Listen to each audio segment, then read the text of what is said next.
Hey guys, welcome back. This is episode 3 of the Dope Stroke podcast.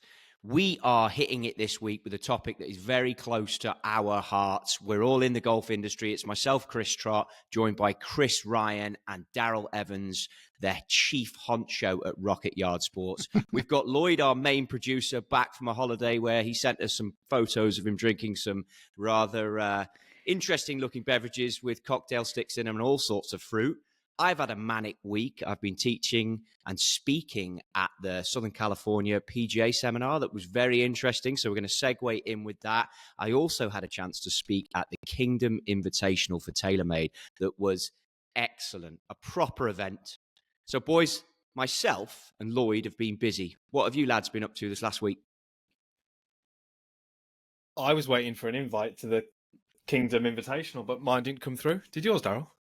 No, I got nothing. Nothing came through for me. So I mean, just put 10 toes up. Invitational sounds like he could have invited us. Well, you'd think so if he's involved in that, and we got nothing in the post. And this is one of those ones that the dog ate it. I don't know, but I definitely had nothing come through the post. So just saying, I'm just saying. You know, that's where my position on it. We'll just note that going forward. No invite.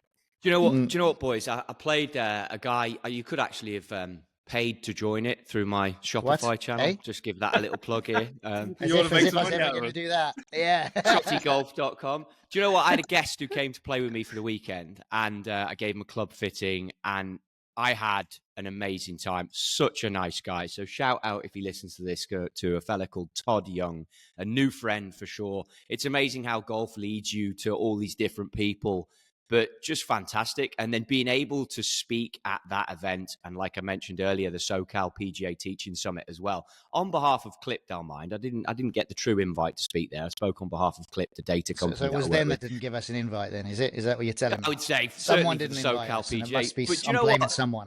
Yeah. But it got me thinking, though, because obviously Chris here is a powerhouse in the teaching world when it comes to YouTube, and he talks to hundreds of thousands of people every video he puts out. And just to have the feedback when you get to present at something, I mean, you boys have all done it. You know what it's like. And instantly you have people coming up to you and saying, nice job. Hopefully you hit it out the park. It's a nice feeling, and you get to talk to a group and you get to educate a group on either the details of fitting or the details of a data product like I was talking about. I went to watch some of the great coaches talk. But Chris, what's your opinion, mate, on group summits where you teach and educate people? Do you like them? Are you a fan of them? Or would you rather have the one-to-one intimate experience? The ones that I've attended, and I've attended a couple. I went to the teaching summit in, I want to say Port St. Lucie. Is that in Florida? South Florida somewhere? I went to that one many years ago. And then I went to the PGA show a couple of years back. There's big summits around that. I found them incredibly interesting and useful, but I always leave feeling that they've kind of missed the mark a little bit. And I'll explain what I mean by that. But I think on the whole, they're great. I think they could be better. I think it's a great opportunity for coaches to come together, chat, explore ideas, and learn. You are going to be presented with new information, different information potentially than what you believe. So I do think you have to go there open-minded. But the reason I say that they missed the mark is because the first one I ever went to, I remember it was a huge event. I mean, the US always do things incredibly well. There was thousands of people there. And I'm looking around this room and I'm thinking, right, who am I sat with here? And I'm pretty much just assuming that these are golf coaches, or they're people who potentially have a golf shop and coaching might be 20, 30% of their business. And I'm thinking, who are they coaching? Well, they're going to be coaching members. They're going to be coaching recreational golfers. They're going to be coaching people who are just there to have a golf day and are just can't strike a chip and they need a quick fix before they go on the course. And then who do we get presenting? Tour coaches and fitness experts and people talking about kinematic sequence and what patterns we see in tour players versus what we see in the lady game. And I'm just thinking, you know, when everyone comes away buzzing, going, oh, that was so good about that pattern that DJ's got and how that's different to Colin Morikawa. And I'm thinking, yeah, you're going to go back to your club and you're going to get Doris, who's off 36, who would like to hit it past 100 yards with the driver. None of that stuff is going to apply. So I just think, like, we all get energized when we come away from it and we feel like we know more, but does it actually help with our day-to-day business? And I would just like to see these conferences be, I know some have done it, so don't get me wrong, but these conferences should be well-established coaches who coach regular golfers, doing live lessons, explaining their thought process, what they're looking at, what they like to see, how they go about diagnosing a golf swing, how they go about ending up at the right kind of fix, and then almost having a bit of a Q&A around that. I just think the golf industry, in terms of coaching, very much likes to show how clever we are. And my experience of coaching is that Bob, who comes for a lesson on Tuesday, doesn't care how clever I am, doesn't care how clever any coach is. He just wants to be able to listen to something I say and hit it better. And that is all they're bothered about.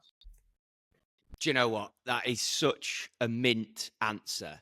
And it's everything. Like, I'm so consumed in the tour world. I'm so consumed in the high-end fitting world and the experience. So to hear that from you really hits home to me as to why your YouTube channel is so successful, because you constantly have this ability, and I think it is a skill, but to bring it down to a level where it's like, look, this is brilliant. We all want to learn. We all want to get better. Of course we do. We're going to be out there and we're going to have some cracking marketeers talking to us, some great players and some great coaches. And I think personally, there's a difference in the three of them, but you have this ability, which is what makes you great and what makes your content great, which is to bring it back to Doris, who's trying to pump her driver out there at 150 yards. And I think that's a credit, and I think I can learn from that for sure. But I mean, Dazzler, like, there were guys at this thing that I was attending, and like I say, some of them are good tour coaches, ex-players. And I want your opinion on that. We're going to come back to that, playing versus coaching. But mate, do you think that when I attended the different groups and saw the different ones, how much of this do you think is marketing from someone being able to publicly speak about themselves to a crowd versus that information is absolute shit up? I think it's probably a hybrid of all of those factors, wouldn't you say? I mean, think about it from the actual event itself. They want these well-known coaches and they want these well-known experts there to make sure that they can get a good size audience to come and attend their event, which might have a number of paying guests. So I kind of get that. And I do think a lot of the guys that are on stage from a marketing perspective, yeah, why wouldn't they do that? I mean, that's a good thing. You want to be seen as a thought leader in your industry, and those are the vehicles that you go down, that you basically drive in order to have exposure and access to that to become a thought leader. I think it's perfectly fine. I've got no issues with that at all. What I will say though, and I'm echoing a little bit on Chris here, is I would like to see more variety when it comes to those types of things. But then I suppose this is a question back at both of you guys. Isn't it like you want to, the tour guys or some of those guys that are coaching at that elite expert level, are there not lessons that can be learned from some of those guys that you could then apply to some of the club members? Bearing in mind, I appreciate Doris knocks at 150 yards, but what about, I don't know, Timmy Big Boy, who hits it, who's maybe a big hitter but can't hit the fairway, but actually has some speed and some power in there? How do you take lessons from what you can take from the tour and apply that to your everyday golfer that might play off like 5 or 6? I think there's always stuff that you can learn, and I think the best coaches out there, and I would say this is how I try and kind of look at myself and how I try and expand my knowledge. I will go out there and I will learn as much as I can. I'll absorb as much as I can. I will digest as much as I can. I'll go and search for the best coaches who have the best information, who have the best research. And then I'll digest it and I'll figure out, how am I going to get this message over to the people that I coach in a simple way? And I think that's what great coaches do. Yeah, I can understand. I can relate to that to a degree. So with those coaches that you look up to, then the guys that you think that you can learn a lot from and apply that to the everyday stuff that you do, who are they? Like, who are those coaches? Are we talking about, I've got a follow on. Oh, hang on. I've got a follow on to that one. Not who are those coaches, but I want to know, how do you seek them out as well? Like, I know my process as to how I get to the point where, and I'm going to shout him out here, I went to see Golf Better Tucson, Derek Dominski. I went to a place, Q, my videographer, quick story on Q, shout out that legend too. Basically, he's a few come shout from, outs here and there. it's the American in me, boys. Just shout out my sister's house, shout out whatever's going on. Anyway, basically, I went over to Tucson, and Q's come from the boxing world. It's relevant for the story. And we bowl up, and I'm knocking on this place a little bit, and I apologize, I can't remember the name of it. We bowl up on his academy, and it's at this really small, I can only describe it as something out of Name's Gone, freaking story where Roy McIlroy, that film. Tin Cup. Yeah. Apologies. Love Got that there on movie. my own. Yeah. And it's like bowling up at Tin Cup spot. And Q, the videographer, says to me, you know what, man? And I'm like, he's American. I'm like, yeah. He goes, if this was a boxing gym, I would have nothing but respect for this place now. But I've never been to a golf complex that looks like this and thought the information that we're going to seek out is going to be world class. And I was like, have faith in Trottie, Q. I know what we're doing. So we went in, and I get this lesson on like this bear range. And I loved it. It was so raw. And it was 100 degrees out. And he's got this like Yeti cooler box. And he says to us halfway through filming, he's like, you guys want a drink? And he opens up the Yeti cooler box, and he's got his breakfast shake in there and all this. And he's like, help yourselves, boys, whatever you want. And I'm there knifing it and yipping it across the green. But I found him through social media. And then the other coaches I've found in the past have been through books. And I've just have a little drop here of my movements. I've just hopped the pond. I'm in the UK right now filming this, but I actually have, I'll show you in the bag right now, an old classic. I actually have this book, Made the Journey. Pelts. Yeah, Short Game Bible. That's an old one. But then you seek out, well, do I then go and see Pelts for a lesson? Which I'm not going to do, but I'm enjoying like reading the book after all this time again. So my question to you, Bubsy, would be like, in your world, how do you seek out, find the guys you want? And then you said, oh, and then I'll get the information. So do you go and get a lesson, or do you go to a seminar? Because I know I like to go for a personal lesson. Yeah, I mean, you know, we were talking a little bit about, before this podcast, what we were going to cover, and we touched a little bit on marketing, and you touched on it there, Trottie. As a coach, going back to your point there, the best marketing you can do as a coach is just be a good coach. Because it doesn't matter the venue you're at. It doesn't matter, you know, the facilities that you got. It just matters that you can get results for that player. And you've sought out someone who potentially, from the outside looking in, wouldn't be someone who's got great information. But I know he's got great information because I follow him on social media as well. And just being a great coach is so powerful in it, you know, because people will just come to you for that. But yeah, I mean, in terms of my information, I think what the internet is obviously change the game, you know, because you can get information pretty quick. If I'm seeing some information that's potentially different to what I believe, or it's potentially not contradicting to what I believe, but it's a little bit different, I'm going to want to see evidence before I start taking that on board. And I think we're in a place now where we've seen that evidence. So I really like the guys at AMG. I don't know if you know those guys, but they coach with gears. Everything's data-based. So when I hear something from them, I know that it's kind of factually correct, you know, and they've got a huge library of tour players that they've got, and they've got amateurs. So when they sort of talk about, hey, this is what we tend to see in 95% of the golfers that we see, I'm going, that's pretty damn accurate, right? I'm going to believe that. I'll do a little bit of research, but I learn a lot from them. Even people like Brian Manzella, I learn a lot from him. Jacobs 3D. Again, all these, I like listening to people who are using data to back up what they're thinking and what they're seeing. And I really like the people who come at it with almost like, hey, this isn't my opinion. This is what I'm seeing.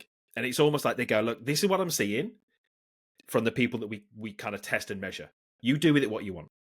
Right. And I think that's really powerful. I learn a lot from those guys.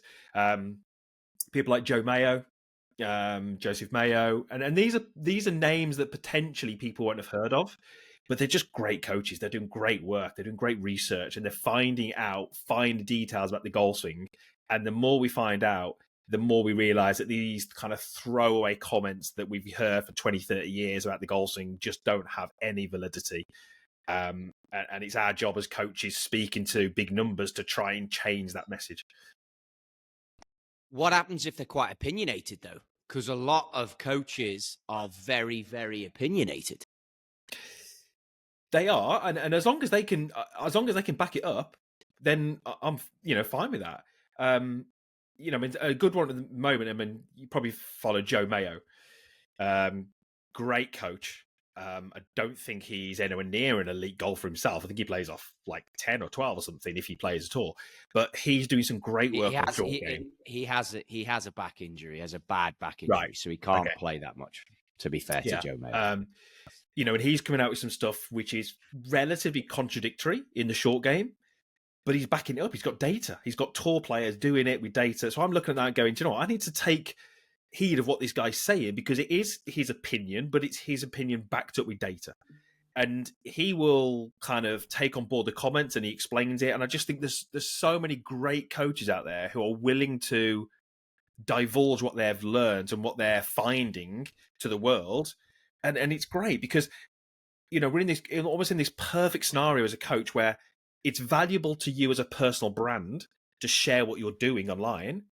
And then it's great for other coaches to be able to basically learn from these other great coaches. It's a kind of win-win. He develops a following because he's sharing it online, and we as coaches get to learn from him for free and take on board what he's saying. Mm. So do you have, on the flip side of that, do you get PJ pros and coaches from around the world getting in touch with you, trying to find out some of the stuff that you might know, and then you pass that wisdom on, behind the scenes that way as well, in the same way that you go out and try and source that intelligence yourself from others? Does that come sort of full circle back to you? And I guess just to add one small thing, I'm a big believer in just saying whatever you want to say online in terms of giving stuff away, because everything's got to be contextualized anyway to the individual, in this case, individual student. So it does make sense.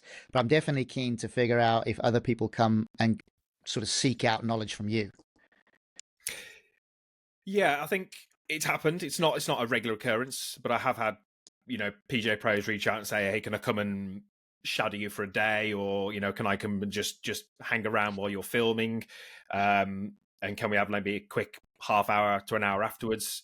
And at the moment I'm happy to do that, because it's not a regular occurrence. If it started to become 4 or 5 times a week, I'd have to maybe question my time management, but at the moment I'm happy to do that. Somebody actually reached out to me who I'd met a couple of years ago in the industry. He reached out to me and said, can you give me a couple of tips on XYZ? So we jumped on a call and we had, a good 20, 30 minutes, and I ran him through because, I just think to myself, look, my belief is that I want to grow my business. I want to be the best version of myself. I want to have the best business I can have. But I want to do that the right way. I want to make friends. I don't want to make enemies along the way. I don't want to push people aside to get to where I want to get to. So the more I can help people along my way, it helps me, makes my day-to-day life more enjoyable, because I like helping people. And do you know what? There's a lot of bad golfers out there. Don't need to sort of keep it all to myself. So I'm more than happy to help people. I think the more I grow, everyone else grows, the more we grow as an industry. I just think it's a win-win for everyone. And that's been a massive USP for you, right? I remember a few years ago when we first really started getting to work together on all the things that you're involved in. And your big thing was whatever you put out online has to have some sort of educational play to it. So someone's always learning something. And I think that is a really good outlook, because I think it helps you direct what kind of content you want to put out there, of course. But I think it's a good USP to be able to say, yeah, I actually help people play golf. And I think that's a really good thing. But over, from your perspective, Trottie, and I know this is a little bit different, because it's not necessarily coaching golf swing related activities, but from a fitting expertise and what you put out online, how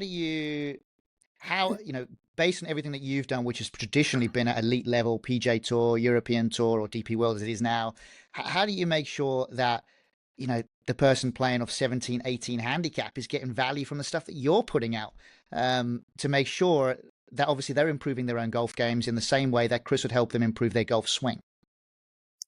I don't think I'm great at that, to be honest with you. Fair enough. Okay. Moving on then. No, I think I think that I talk to the extremely aspirational, serious golfer, and that is through intent.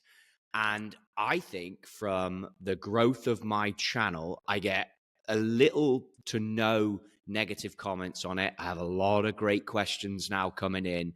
The channel recently has been doing better than ever, and the questions coming in are quality. Good questions. The people that are learning with the channel as I grow along, learning from my experience from tour. And I'm a big believer that I lead everything from the tour. So to simplify it down, when I put out a video that is based on a game improvement set of irons that are high speed and might be suited more for the slower or the casual golfer, it doesn't do as well as when I focus on my peak core following. So I'm interested to have more content going forward that maybe reaches out to the higher handicap golfer.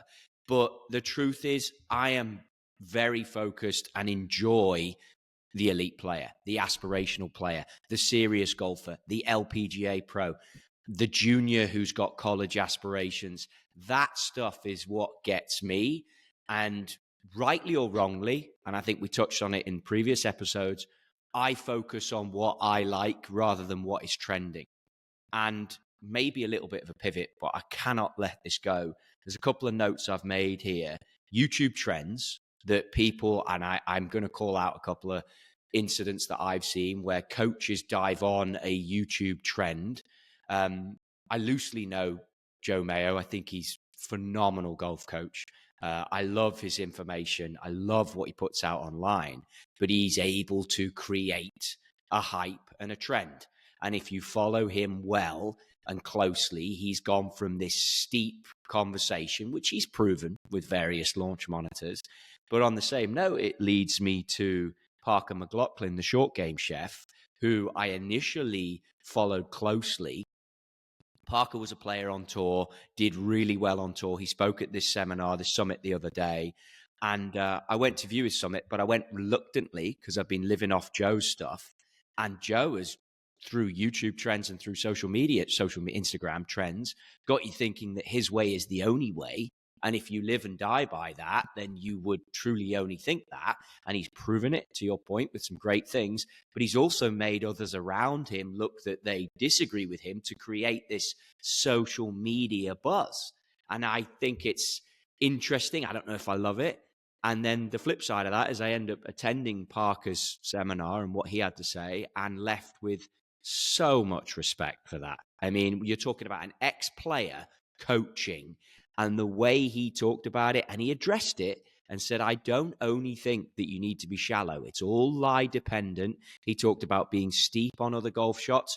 So you can get these worlds where teachers create social media trends that builds interest, but it forms an opinion, and I'd been victim to it, that maybe I didn't think Parker's stuff was as good. And I'm so glad I went to listen to it.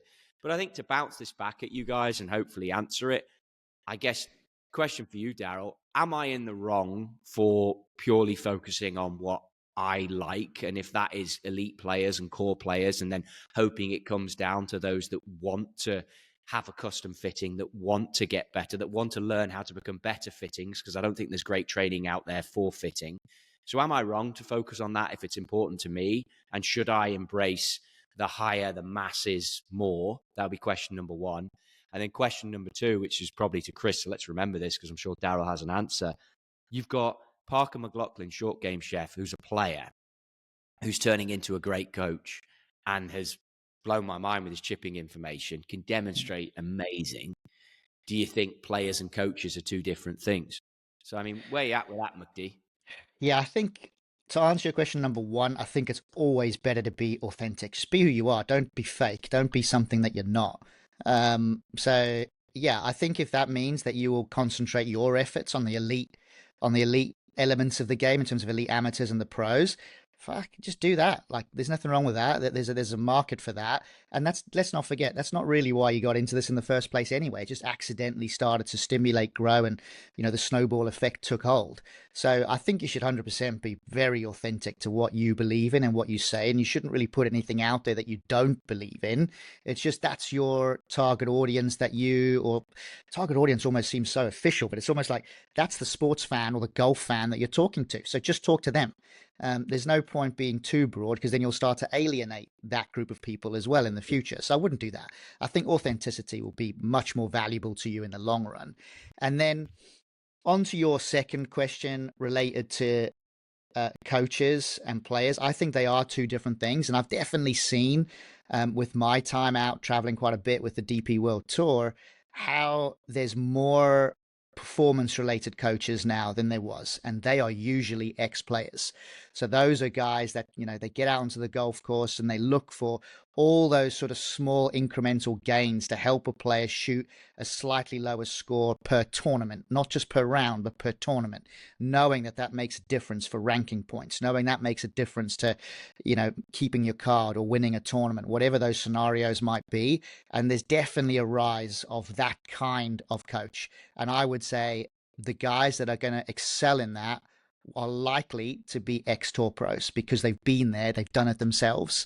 Whereas, how do you coach, with all due respect, how do you coach Scotty Scheffler? I mean, how do you coach that?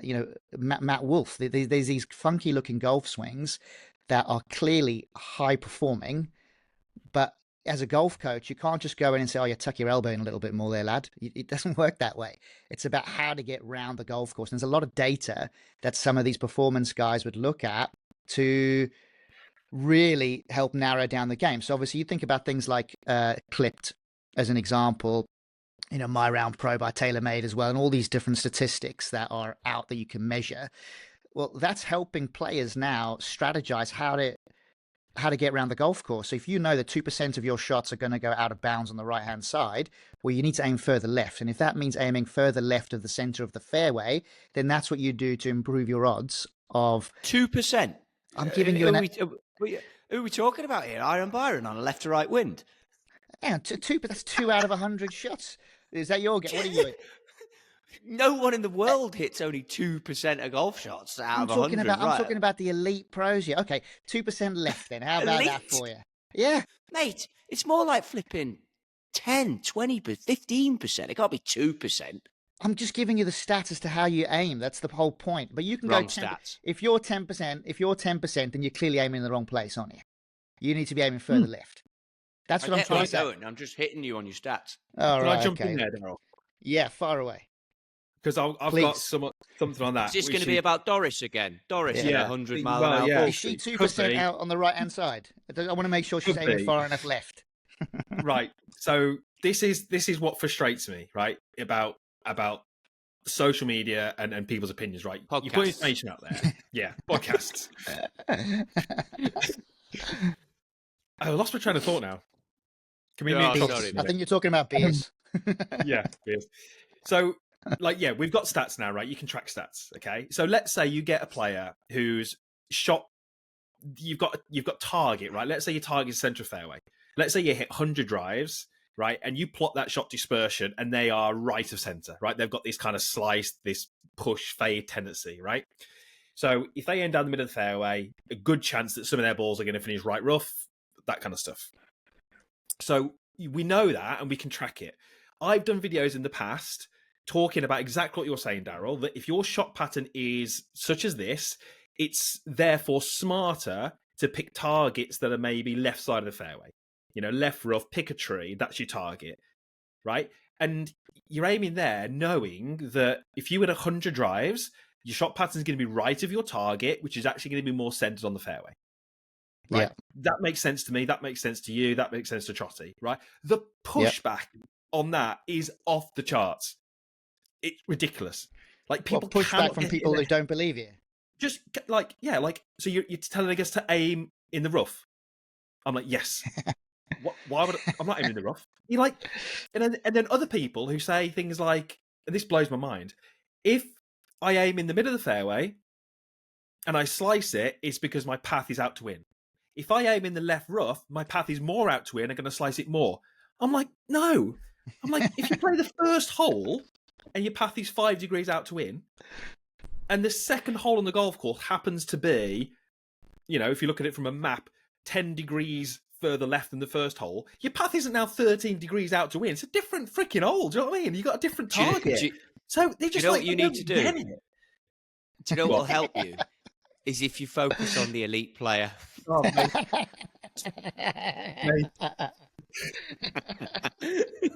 It's just like, and it's like, and it's amazing how, you try and convey the right message, and they're just like, the push, it like baffles me. There's a couple of things that I talk about, and they always get the same reaction. And it's almost like, it is like, you've just rocked someone's world. And going back to what I was saying earlier, what I was saying as a coach, I look at information. If it's different to what I believe, I research it to find out whether it's correct.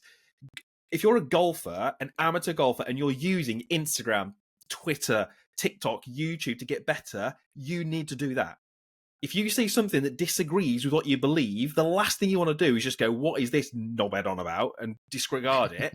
You need to just look into it a little bit further and go, actually, that goes against my beliefs. Maybe there's something there that, like, if someone gives me a negative comment, like a golf coach, on something I disagree with what I say, and they start to get a little bit arsey, which they do, I'll always go back to, you think I'm wrong, I think you're wrong. One of us is going to learn something here if we both go into this in the right way. Because clearly one of you is about to learn something. We don't know who it is yet, but people don't. They just push back, disregard it. That's a load of crap. Move on. And I'm quite keen to know, in these sessions, has anyone ever actually called you a knobhead? Just out of curiosity. Probably. I reckon I'm on a podcast with two of them. Yeah. Daryl said something there about funky swings, and he mentioned Scotty Scheffler, and he gave one other, Wolfie, I think, was the one that came up. Yeah. So at this SoCal summit, there was Andy Plummer, which is stack and tilt. So you talk about marketing. Those boys in the early 2000s definitely market stack and tilt, right? They went to town on that, but they didn't actually mean stack and tilt. And then obviously you get Brandel Chambly or the golf commentators hammering that is like, it just went to town on it. They have a couple of bad tournaments with their players, or a couple of players have a bad tournament or don't perform. They hammer that again, when those players, if you look back at it, it was their putting stats that hurt them and not their golf swing. So what happened was anyone they coached would basically improve tee to green, because they're then hitting more greens because their ball striking's improving, their putting goes worse, and then they don't perform. And then the media puts them in this bad light, and everyone thinks you have to stack and tilt. Basically, where I'm going with this, I think Andy Plummer is an absolute genius. And when you listen to him talk, the coaches, because I think players and coaches are two different things. And a player very much is performance. A coach wants to learn and understand more from it. And the ability of the best coaches is to turn it on when needed and then step into player mode when you can. And Butch Harmon was at this seminar, and he does that very well. We'll talk more on him in a minute. But if you look at Plummer, he had the audience in his hand, because they're all coaches and they want to hear his information. And he would give very factual information. So I actually get up and hit some balls, got the opportunity to hit balls with Andy, which is the first time I've been able to do that. I've been to 2 of his seminars where he's spoken, and just pure facts. So I agree with Chris that talking and getting the information factually back to you it can't even be denied, because it's physics. And stack and tilt, which they've lived off, is basically physics of how the golf ball reacts to the shot. But back to Butch, he came up for his speaking part. He cruises up onto the stage, literally walking at like moonwalk pace. This guy was going so slow. He gets on the stage and he just tells stories for like an hour and a half. So you've had all this information from the younger guys, and they're hammering you with it. And then everyone's come for the main event, which is Butch. I hung around for it. Didn't really want to, got convinced I should be. Hung around for it, which I should be out of respect. I mean, total respect for the guy.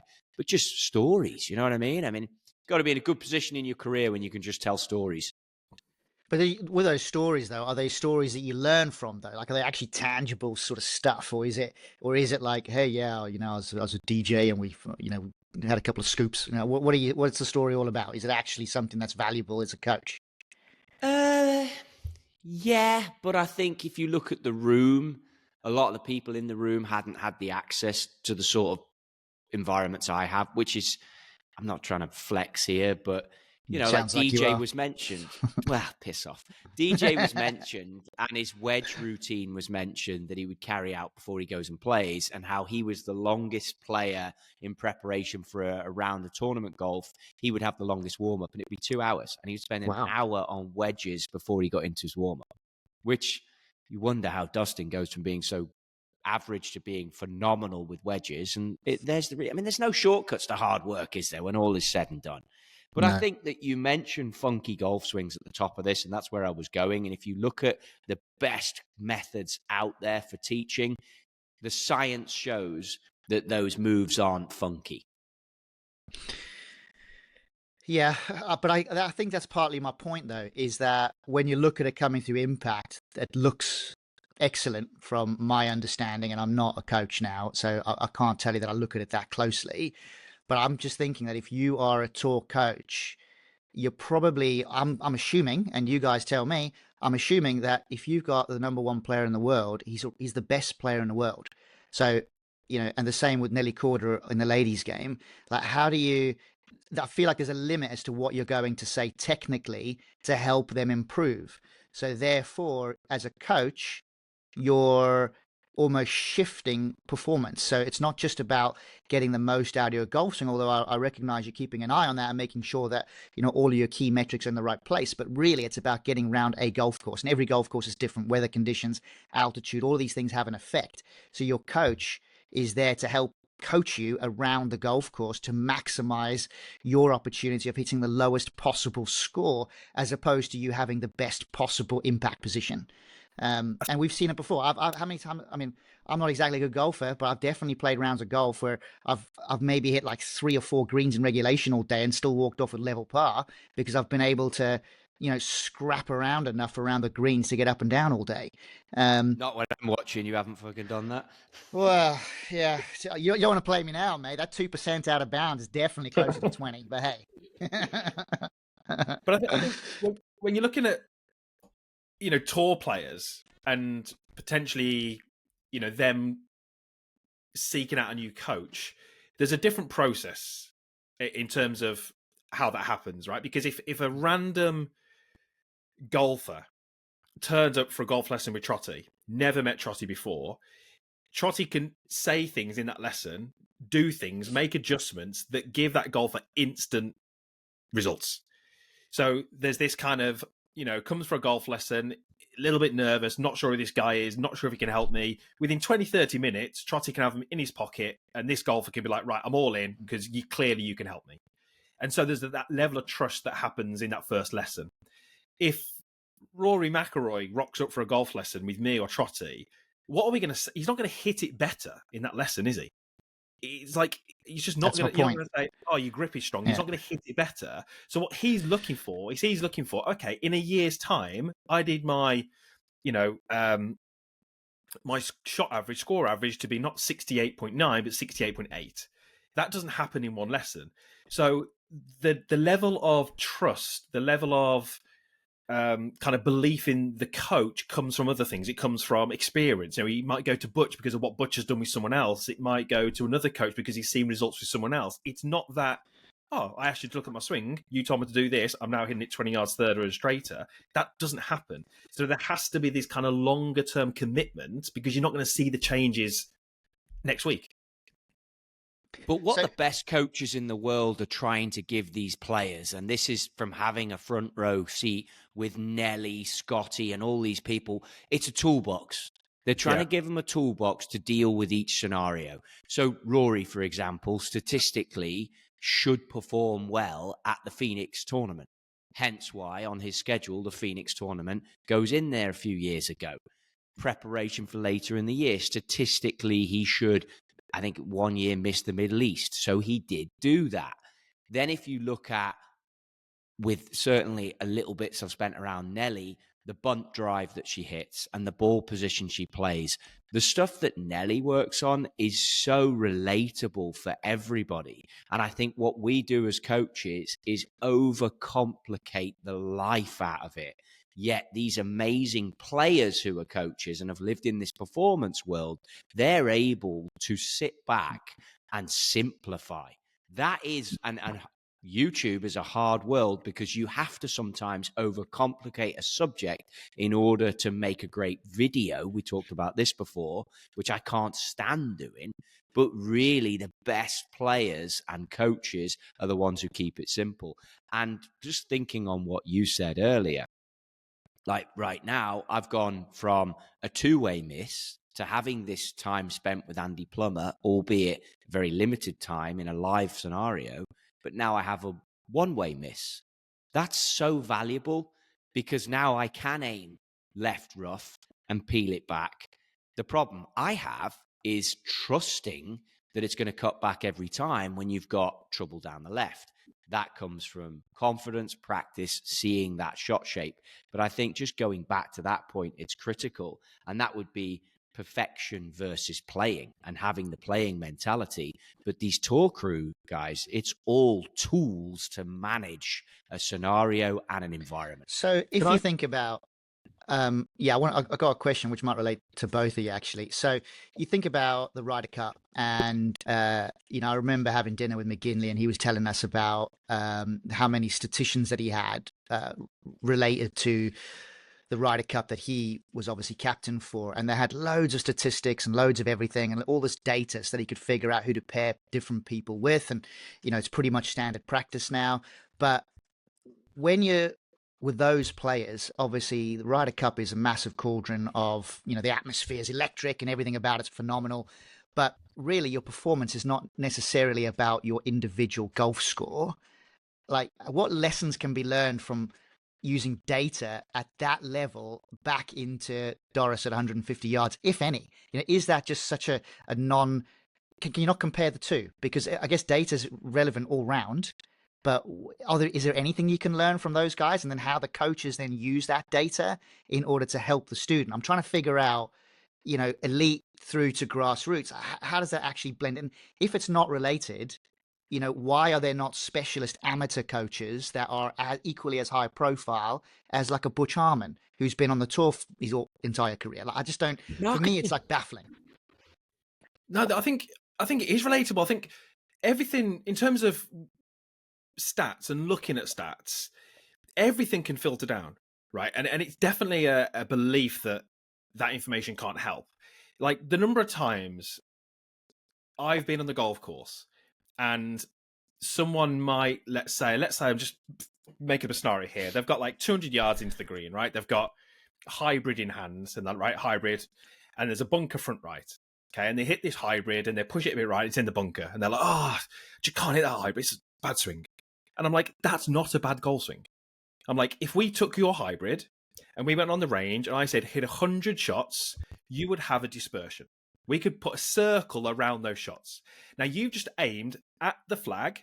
So if I put that circle around that flag, some of the shots that you hit will go in that bunker. So you haven't made a bad swing. You've just made a golf swing that you make, and it's gone in the bunker.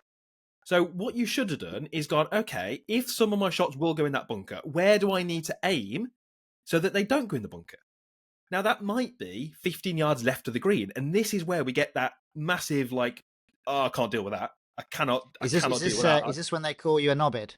Exactly. Just to clarify. Because they're just like, not aiming there, knobhead. This is scarring. This is really scarring. Yeah. Like, dude, they just don't get it. And it's like, some passion here. And then it's like, and I'll talk to people about this in lessons, and they're like, yeah, but I'm too inconsistent. I'm like, I don't care how inconsistent you are. You have got a shot dispersion. Like, you've got one. If there's out of bounds right, and you've got to aim 50 yards left, then that's just where you got to aim. Do it. But they don't 100%. like it. Like, mate, I played a par 5 last week. Group behind me was a buddy of mine who played on the tour. He's retired now. Par 5, second shot, 250 in, 7 wood, flags in the middle. I cut it in the piss. Not happy. I look back after I make 6, go the next hole, and my buddy's hitting into the green. He's got 250, same deal. Misses the green, 20 yards left. Where's the rubbish? The rubbish is on the frickin' right. You missed the green left.